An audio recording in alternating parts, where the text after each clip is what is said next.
انہوں نے دوسرے حضور صلی اللہ علیہ وسلم صحابہ کو دعائیں سکھاتے بھی تھے، گھر والیوں کو بھی دعائیں سکھاتے تھے. صحابہ کہتے ہیں نبی کریم صلی اللہ علیہ وسلم نے ہمیں دعائیں ایسے سکھائیں جیسے قرآن کی آیتیں سکھائی جاتی. قرآن کی آیت یاد کرائی جاتی تھی پرانے زمانے میں، وہ تو نہیں ہوتے تھے نا لکھے ہوئے مصحف تو سامنے نہیں ہوتے تھے سب کے، تو زبانی یاد کرانے کا نظام تھا. یعنی ایک آیت پڑھی پھر اسے سنی پھر پڑھی پھر سنی پھر پڑھی، اس کو سینہ بسینہ یاد کرنا کہتے ہیں. میرے والد صاحب رحمۃ اللہ علیہ نے پورا قرآن اس طرح یاد کیا تھا. قرآن شریف سامنے نہیں تھا، ایک نابینا حافظ تھے، ان کے استاد تھے، میرے دادا کے شاگرد تھے، اور یہ دو ہی استاد شاگرد چارپائی پر بیٹھے ہوتے تھے. تو ایک آیت وہ پڑھتے تھے استاد، پھر والد صاحب پڑھتے تھے. ہمارے گاؤں زیارت کاکا صاحب میں، تو نوشہرہ کے پاس ہمارا قصبہ ہے، وہاں رہتے تھے اس زمانے میں ہم لوگ. ہمارے بڑے، میں تو ظاہر بات ہے میری پیدائش سے بہت پہلے کی باتیں. تو یہ جو شاگرد تھے ہمارے دادا کے، وہ شاگرد تھے وہ حافظ صاحب، اور والد صاحب کہتے ہیں کہ وہ ہمارے ساتھ بیٹھے رہتے تھے سارا دن، اور ہمیں ایک آیت وہ پڑھتے پھر ہم پڑھتے پھر ہم ان کو وہ پڑھتے، اتنی دفعہ ہمیں کہلواتے کہ ہمیں یاد ہو جائے، پھر ہم اس کو پھیرے دیتے رہتے. تو بڑا عجیب طریقہ تھا اس کا. میں آپ کو بتاتا ہوں شاید کسی کے کام آ جائے. مجھے بہت کہہ دیتے کہ اس طریقے سے یاد کرنا چاہیے، کبھی بھولتا نہیں. اور ان کو اتنا پکا قرآن یاد تھا والد صاحب رحمۃ اللہ علیہ کو، اتنا پکا. میں نے اپنی زندگی میں ان سے زیادہ پکا حافظ نہیں دیکھا. مجھے مدت تو بھول گئی، غالباً 30 سال فرمایا یا 40 سال فرمایا. مجھے کہا کہ 40 سال ہو گئے میں نے کبھی قرآن شریف کھول کے نہیں دیکھا.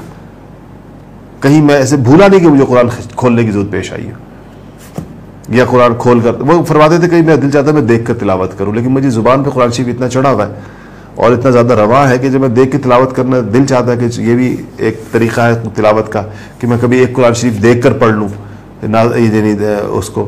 تو فرمایا کہ ناظرہ جس طرح کہتے ہیں ہم جس کو، تو کہا کہ میں شروع کرتا ہوں، لیکن میرے زبان پر قرآن شریف اتنا تیز ہے کہ میں اتنا آگے نکل جاتا ہوں پڑھتے پڑھتے. یاد بھی اتنا پختہ تھا کہ پھر میں ڈھونڈتا رہتا ہوں کہ میں کہاں پڑھ رہا تھا، مجھے قرآن شریف میں وہ جگہ نہیں مل رہی ہوتی. پھر اس کے بعد آتا ہوں، پھر 1-1.5 منٹ اپنی آپ نظر جماتا ہوں صفوں پر، پھر آگے نکل جاتا ہوں. تو وہ کہتے تھے کہ ہم نے جو قرآن یاد کیا وہ اس طرح تھا کہ استاد ہمیں آیت بتاتے تھے. مثلا الف لام میم ذالک الکتاب لا ریب فیہ، آیت بتائی، ہم نے کہا الف لام میم ذالک الکتاب لا ریب فیہ. تو استاد نے کئی دفعہ کہلوائی، اتنی کہلوائی کہ ہماری زبان پر آیت جاری ہو گئی. آیت یا 2-3-4 آیتیں ملا کر سبق جس کو کہنا چاہیے، سبق دے دیا استاد نے. اس طرح وہ کئی آیتیں بھی ہو سکتی ہیں، شروع میں کم ہوتی ہیں بعد میں بڑھ جاتی ہیں. تو فرماتے تھے اس کے بعد وہ ہمیں کہتے تھے کہ اب تم ان آیتوں کو جب یاد تمہیں ہو گئی، کہلانے زبانی بات چل رہی ہے، اس کا مطلب ہے کہ جب یاد ہو گئی، استاد نے یاد کرا دی اپنے سامنے بٹھا کر، کہلوا دی. اب ہم 4-5 آیتیں خود سے پڑھ سکتے ہیں بغیر دیکھے ہوئے. دیکھنے کا تو ویسے ہی سوال نہیں، مصحف ہے ہی نہیں درمیان میں، استاد ویسے ہی نابینا ہے. تو پھر استاد کہتے ہیں کہ تسبیح لو اور اس سبق کو جو تم نے چند آیتیں آج لی ہیں اس کو 100 پھیرے دو زبانی. تو کہتے ہیں ہم تسبیح لے کر اس سبق کو جتنی بھی آیتیں ہوتی تھی 100 پھیرے دیتے تھے.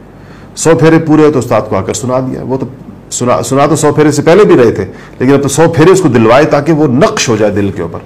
پھر کہتے ہیں اگلا سبق بھی اسی طرح 100 پھیرے. پھر ان دونوں سبقوں کو چونکہ الگ الگ 100 پھیرے دیے ہیں تو ان دونوں کو کنیکٹ بھی کرنا ہوتا ہے آپس میں. تو کہا دونوں کو ملا کر ہم 50 پھیرے دیتے تھے. تو آپ سوچیں کہ 100 پھیرے اس کو پڑھ گئے، 100 اگلے سبق کو پڑھ گئے، دونوں کو ملا کر، دونوں سبقوں کو ملا کر 50 دیے، تو گویا ہر سبق کو 150 پھیرا پڑ گیا. اس کے بعد اگلا سبق کو 100 پھیرے دیے، تیسرے سبق کو، چوتھے سبق کو 100 پھیرے دیے، تیسرے اور چوتھے کو ملا کر 50 پھیرے دیے، اور پھر ان چاروں کو ملا کر 25 پھیرے دیے. یہ 4 کا سیٹ بن گیا. ایسے ہی 4 کا اگلا سیٹ بنا دیا، 100 پھر یعنی 4 ہی ہو گئے. 5ویں چھٹے کو 100 ملا کر 50، 7ویں 8ویں کو 100 ملا کر 50، پھر 5ویں چھٹے 7ویں 8ویں کو ملا کر 25، پھر پہلے سے لے کر 8ویں تک ان سب کو ملا کر 13 پھیرے. یعنی ہر دفعہ پھیرے آدھے کر دیتے. تو تقریباً آپ سوچیں 100 50 25 کتنے ہوئے، 175. 175 میں 13 ملا دیں تو 78 اور 88، تقریباً 188 190 پھیرا ایک سبق کو پڑھ جاتا تھا اس طریقے کے ساتھ. یہ قرآن شریف پھر نہیں بھولتا انسان کو. یہ ساری عمر ایسے جیسے آپ کے دل کے اوپر تحریر ہے، جب مرضی پڑھیں. الف لام میم سے لے کے والناس تک. والد صاحب رحمۃ اللہ علیہ نے 1 رات کا ختم بھی کیا ہوا تھا جب سردیوں کی لمبی راتیں ہوتی، 3 رات کا ختم بھی کیا تھا. اب 4-5 راتوں کا ختم تو ان کے لیے رمضان کے اندر ایسا تھا جیسے معمول. اللہ پاک نے بہت پڑھنے کی توفیق دی تھی. سارا دن ہم دیکھتے تھے کہ حالانکہ بہت اونچے درجے کی کتابیں پڑھاتے تھے اور مختلف مضامین میں PhD کراتے تھے. ان کے پاس تفسیر میں، فقہ میں، حدیث میں، عقیدے میں، اتنے بڑے بڑے مضامین میں لوگ. انٹرنیشنل اسلامک یونیورسٹی اسلام آباد میں ان کے پاس PhD کرتے تھے اسٹوڈنٹس. اور لیکن اس کے ساتھ تلاوت.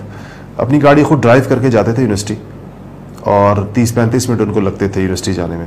تو مجھے فرمایا کرتے تھے کہ میں جاتے ہوئے ایک سپارہ پڑھ لیتا ہوں یونیورسٹی جاتے ہوئے, یونیورسٹی سے واپسی پر ایک سپارہ, ڈرائیو کرتے ہوئے. حالانکہ ڈرائیونگ کے ساتھ تلاوت کرنا مشکل ہوتا ہے, اس لیے کہ آپ دیکھ رہے ہیں کہ دائیں بائیں لوگ آ رہے ہیں جا رہے ہیں, بریک لگ رہی ہے, ہارن, یہ وہی بندہ ڈرائیونگ کے دوران تلاوت کر سکتا ہے جس کو قرآن شریف بہت زیادہ پختہ یاد. تو فرماتے تھے کہ یہ اس یاد کرنے کی برکت ہے. اللہ تعالیٰ ہم سب کو ایسا قرآن یاد نصیب فرما دے. بہت بڑی چیز ہے قرآن کے ساتھ جس کا دل لگ جائے, اس دنیا میں کسی اور چیز کی ضرورت نہیں رہ جاتی.